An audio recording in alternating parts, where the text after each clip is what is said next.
welcome back to another edition of the GSMC College Football Podcast, brought to you by the GSMC Sports Network. I'm your host, Tommy Brzee. It is April 30th, the last day of April here, and we have a great show for you today. We're going to do a little bit more of talk around the NFL draft, not only this year, but the following year. We'll get into what the outlook for 2025 is there. But then at the end of the show, we will get into a little bit of a Top 10 Tuesday and some news around the college football the college football 25 game. Definitely some interesting things going on there with the cover athletes and everything. Wanted to break down 10 guys that I think might have the inside track to get those. Now, there are tons of guys to choose from, but I have 10 here that kind of fit the criteria that they had laid out. But we will get to that a little bit later in the show. But I do want to start here, or before we jump in, I do want to remind you all we get tons of questions and comments throughout the show, and the best way for you all to get your question on the screen, you can ask something that you're wondering about, you can call me out for something that I got wrong or I didn't say in one of my segments or whatever you want to relay to me. You can use the tip and donation link, gsmcpodcast.net. It's a huge help not only to us here at the network, but to you all. You get to have a little bit more of a fun, interactive experience here, and we get to kind of get to know each other a little bit. But let's jump right in, and let's talk about something that has been a big topic of conversation over the last couple of years, and really since recruiting rankings have been introduced into the world, which is the old debate of do stars matter, do stars not matter, and there are plenty of arguments where there have been incredible athletes that have come out that have been a little bit lower star and have been remarkably successful at the NFL level.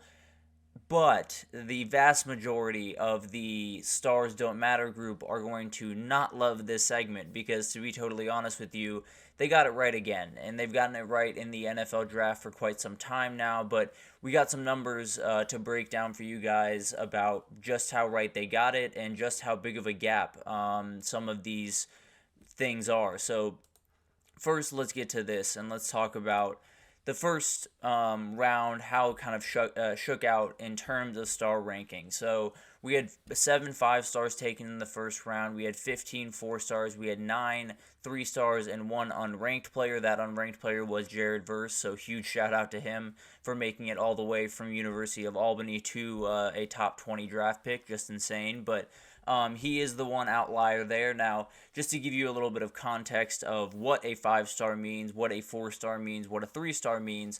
So 5 stars, every single year, they'll break it down from 1 to 32, and those are the 5 stars for that class. And essentially what that means is those are NFL first-rounders, whether that's you're projecting a guy to take some steps forward, like one of the ones that had gotten people very angry a couple of cycles ago was Arch Manning being a 5-star, having played, 2A ball in Louisiana. That's a lot of projection into who he can be, and he's slowly becoming that player, right? So some of it is projection, some of it is just this kid is insane and will absolutely be a first-round draft pick. Now, 4 stars is much bigger group, right? There's roughly from number 33 to 350, kind of a loose 350 there.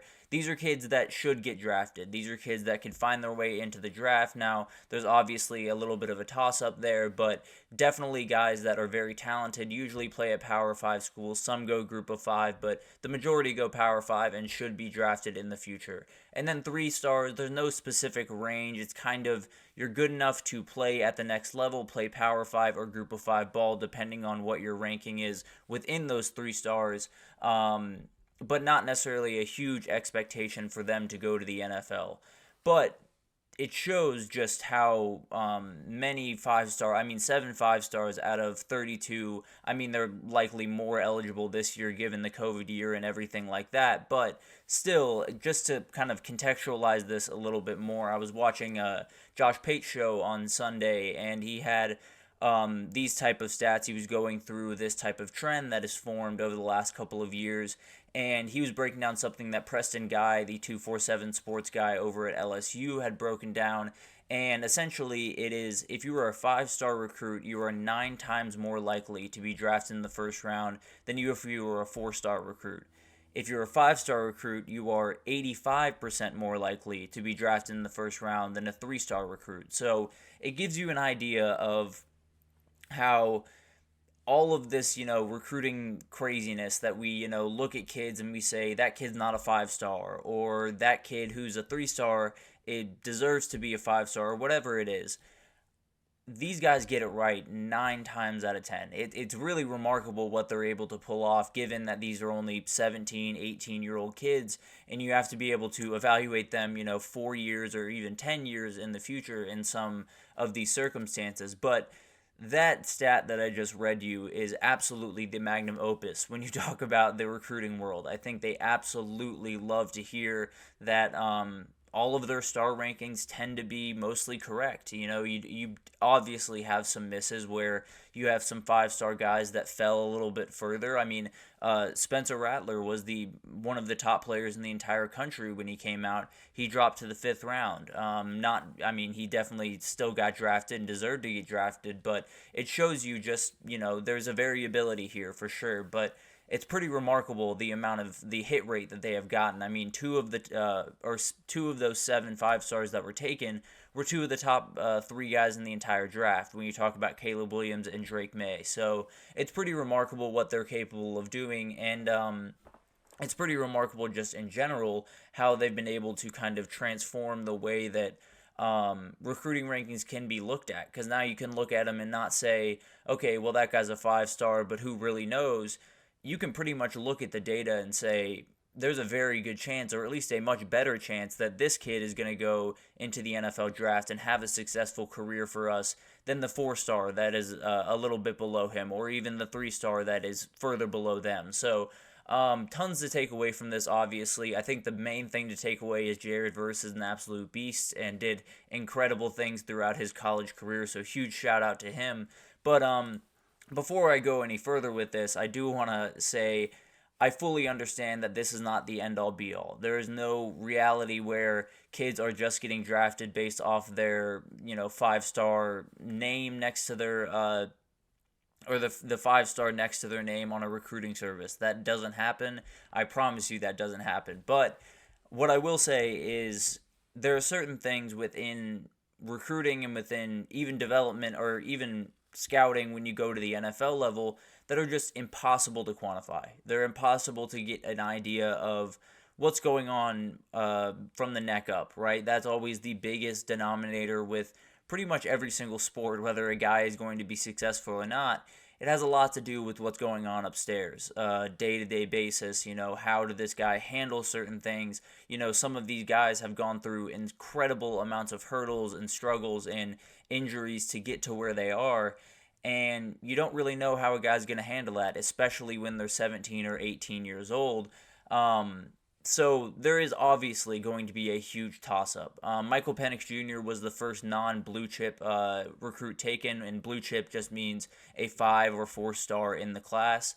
And he is the epitome of a guy that has overcome a ton of stuff and is wired right from the neck up. I mean, overcoming 2 ACL tears, going to a new school, being the player that he was, and getting drafted 8th overall. I think it's just incredible to see what he was able to pull off throughout his time in his college career to come from that 3-star point to an 8th overall pick. Oh, let me check this out here. Oh, yes. If you wanted to look into the internship program, I know they have some applications out right now. I know there have been a ton of people that have applied already, so you might have a little bit of trouble, but if you want to look up the internship program here, you're more than welcome to throw your hat into the ring. It just seems like, as of right now, I don't think there's anyone to directly reach out to, so apologies for not being able to get it as clean as you might have liked it, but if you look up the internship program, there's definitely a way for you to at least apply and go through the process and hopefully join us over here. But appreciate the comments as always, and hopefully that was helpful for you. But let's get back to Michael Penix and these different guys that kind of change up the way that we think about this. I think one of the big things that we talk about with college football a lot, and really just football in general, I think, is a very, very great example of a sport where a lot of what's going on, a lot of what makes a guy succeed is what's going on upstairs, right? And I think obviously athletic ability plays a huge part in the way that these guys go about drafting these players. But when you look at a kid that, you have to go out on the field every single day and put your body on the line, you have to go full speed at other guys and then pop right back up and be willing to play the next play. You have to go through injuries. You have to go through tons of stuff on and off the field that are going to take big time tolls on your mental health, on your physical health, on just you in general. And I think there's a lot of that stuff that is impossible to quantify,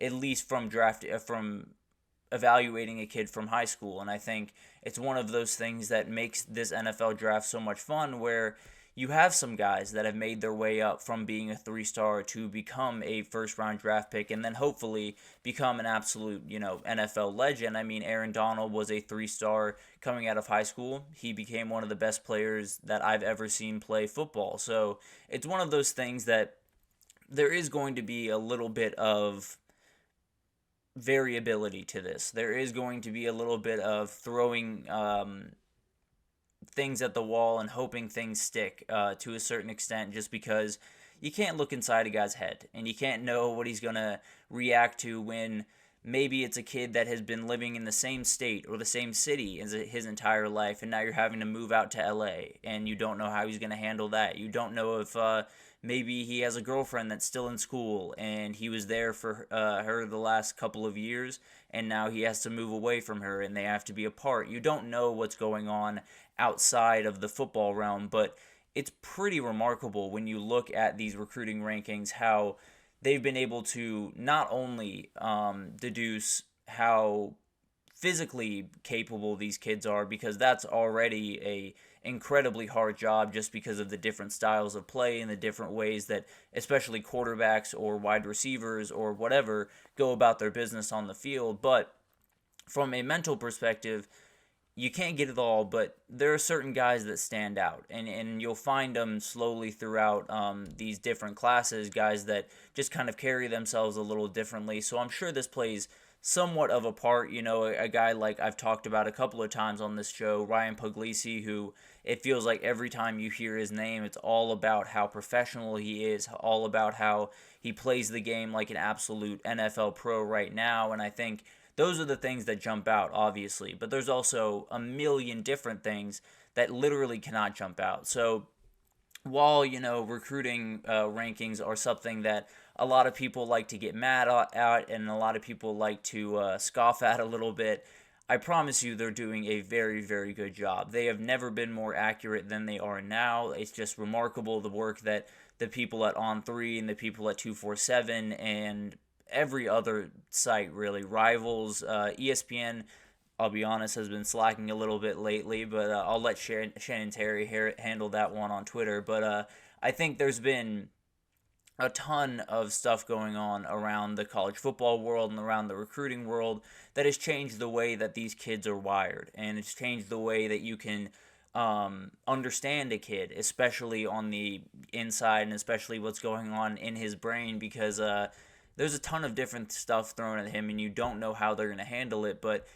it's just insanity to me that they're able to pluck these kids out of air. And obviously some of these kids jump off the page when you talk about a Trevor Lawrence or a Caleb Williams, or even someone like Quinn Ewers, who has just, when you were watching those tapes when he was in junior year of high school or whatever, the ball just explodes out of their hands.